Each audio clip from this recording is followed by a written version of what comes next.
Defunct German car brands Part 3. Lloyd. Lloyd was one of the three brands of the Borgward group that exited the market when Borgward went bankrupt in 1961. Whereas the Borgward brand served the upper middle class and luxury class, and Goliath was specialized in the lower middle class, Lloyd was the brand for the small car sector. Lloyd started as the brand name of the car maker NAMAG, Norddeutsche Automobil- und Motoren AG, or Northern German Automobile and Engine Incorporated, which originated from the electrotechnical department of the shipping company Norddeutscher Lloyd in Bremen. Electrical engineer Siegmund Meyer constructed cars and light trucks with electric hub motors licensed from French car maker Kriega. The company was not successful and fused with Hansa Automobil GmbH or Hansa Automobile LLC of Varel to form the Hansa Lloyd AG. They produced trucks, tractors and an unmarketable luxury car with an all-aluminum straight-eight engine that was shown in 1923 as a prototype but did not enter the market until 1926. In 1929, the struggling company was bought by Carl F.W. Borgward, who had earned good money during the economic crisis by selling cheap and simple delivery vehicles. The brand Lloyd was discontinued until after World War II.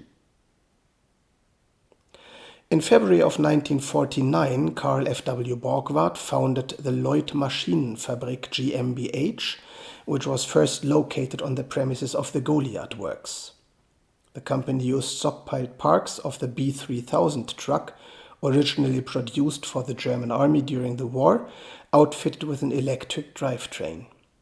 This electric truck was exclusively sold to the British occupation forces, alongside with a 3-year maintenance contract for a yearly flat rate.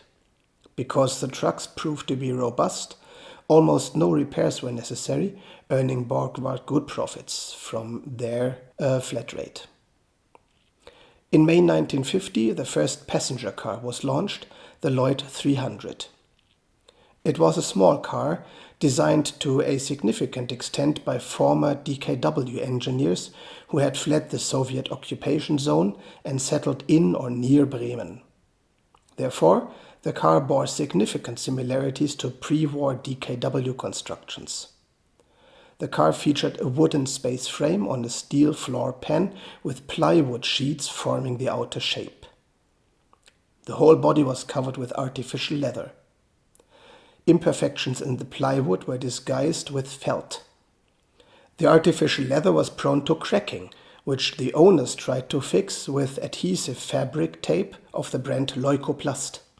Hence the car soon earned the nickname Leukoplastbomber, Band-Aid bomber.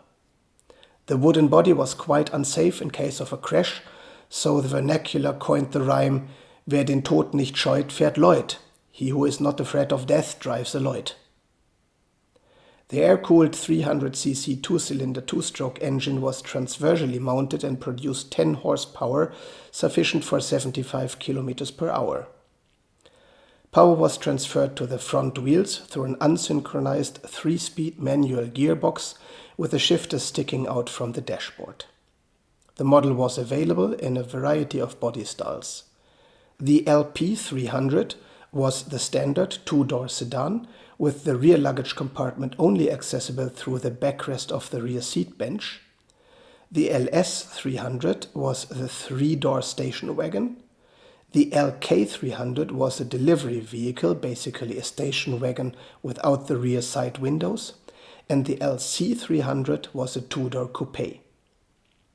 The car was produced until it was succeeded by the Lloyd 400 in 1953. In 1952, Lloyd presented a delivery van for a load of 500 kilograms, the LT 500. Almost immediately, the car was recognized to be severely underpowered, so the engine received a larger bore to achieve a displacement of 400 cc and delivering 13 horsepower, 3 horsepower more than before. This engine was put into the body of the Lloyd 300, but also the bodywork received a facelift in 1953. In 1953, the Lloyd 400 series was launched. It featured a more elegant body, though still made from wood and artificial leather. It had received the 400cc engine of the LT 500, producing 13 horsepower. Initially, the engine was prone to fail due to lack of cooling and lubrication. Improved refinement of the surfaces and ducting of the coolant air solved the problems. Dealers were instructed to invite customers with the early engines for coffee and cake to have a chat about their experiences with the car, during which time the engines were clandestinely swapped for the improved version.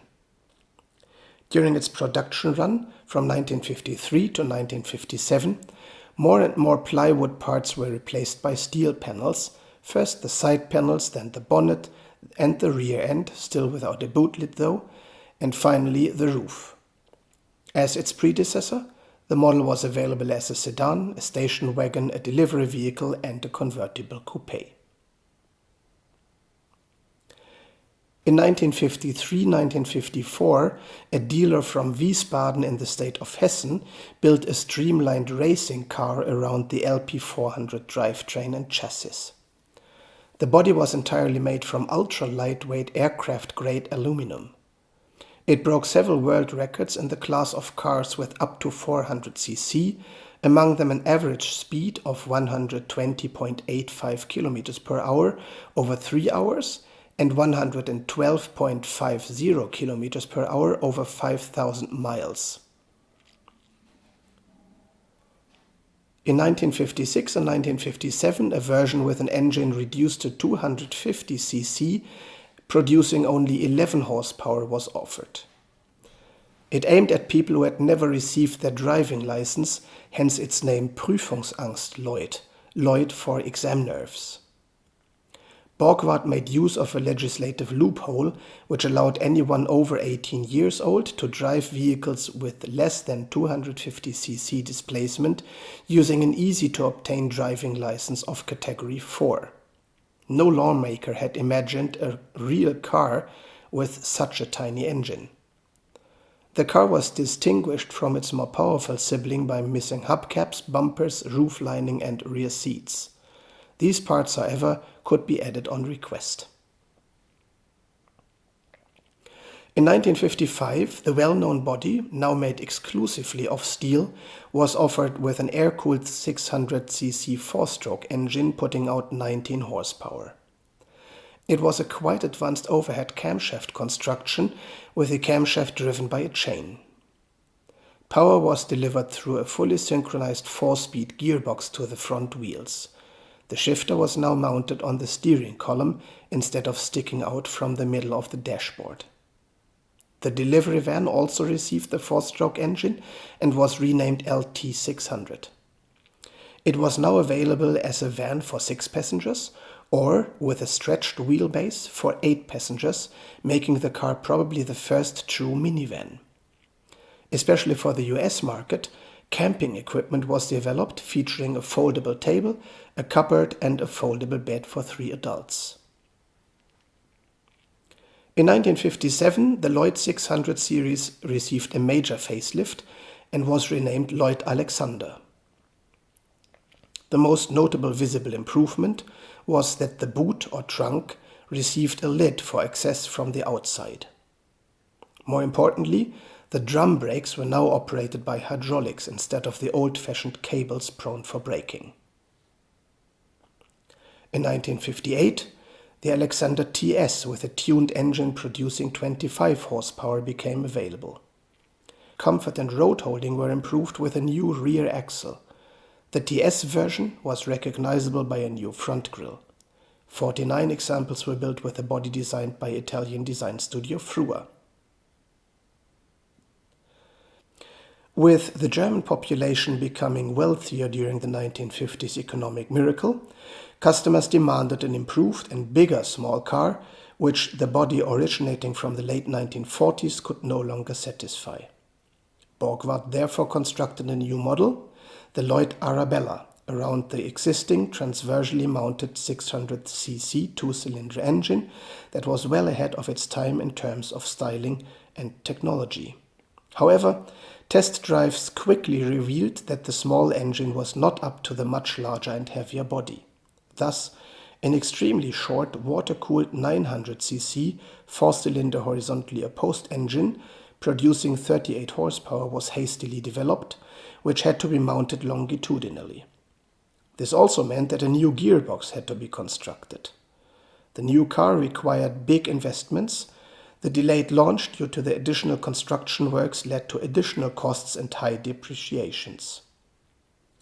In the rush to launch the car, engine and gearbox were insufficiently tested and turned out to be unreliable and prone to breaking down, requiring expensive recalls and redesigns.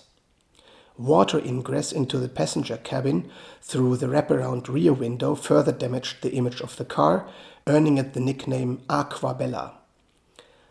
In the end, each sold car meant a loss of 400 Deutsche Mark for the company.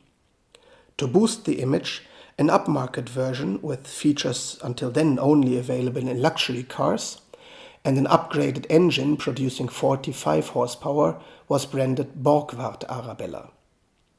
A frugal model with a down-tuned 25 horsepower engine was also offered to boost sales. The prototype of an Arabella Coupe never made it into production. But nothing helped. The Arabella became the nail in the coffin for the entire Borgward group. However, also liquid assets were lacking, there was still enough substance in the company that in the end all creditors were fully satisfied, so Borgward was never technically bankrupt. Since the receiver in insolvency had close ties with BMW, the Bavarian government and its ruling party, the CSU, the Borgward bankruptcy is now generally believed to have been a plot to save the struggling carmaker BMW of Munich by taking out one of its main rivals. It is little known that Lloyd continued to operate as a small independent business.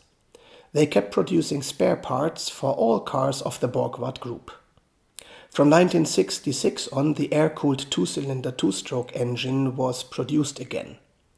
Most of these engines were exported to Canada and the USA, particularly Alaska, for use in snowmobiles. A smaller number of these engines were used as boat engines.